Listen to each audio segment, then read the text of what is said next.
Aragon is a sixth-generation sword and knife maker.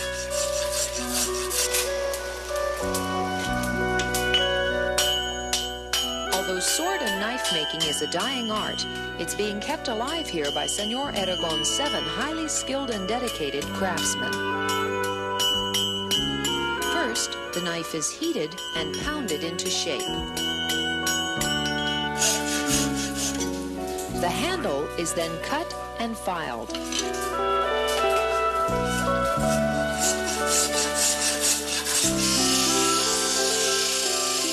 The blade is then sharpened and polished.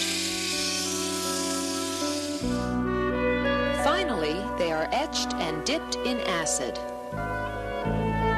Well, we've been inside the factory and we've seen Guillermo's work and how he's fashioned these fabulous arms, but now I'd like to see what he can do with them.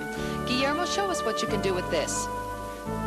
What was once a rod of steel is now so flexible it can be bent from tip to handle. That's good. Okay. The factory also turns out knives which have the sharpness of razor blades.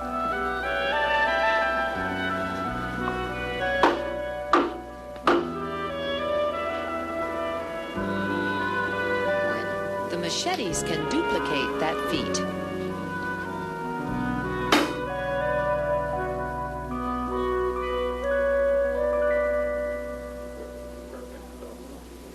The Aragon family has made swords for the kings of Belgium and of the Netherlands, as well as President Charles de Gaulle of France and John F. Kennedy. Sheridan Vandela is an American sword expert, and we've asked him to come here and show us the private sword collection of the Aragon family. Can you tell us what's so unusual about these swords and knives? Well, they're all forged by hand, which is an art that's rapidly disappearing in the world. It requires a sixth sense. Sheridan, even with a little tiny piece like this, the handle is so unusual and it's so ornate. Can you tell me a little bit about how the Aragons fashioned such a handle? Well, it's made out of cow horn. Discs of cow horn are cut and then hammered down over the handle, interspersed with brass washers. Then sometimes to give a little contrast, sometimes they use pieces of fiber.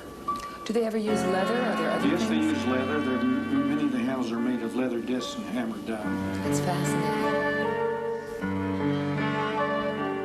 One of the most exacting jobs is that of engraving a sword. Senor Aragon tells me that the etching on this sword is very special. Here it comes.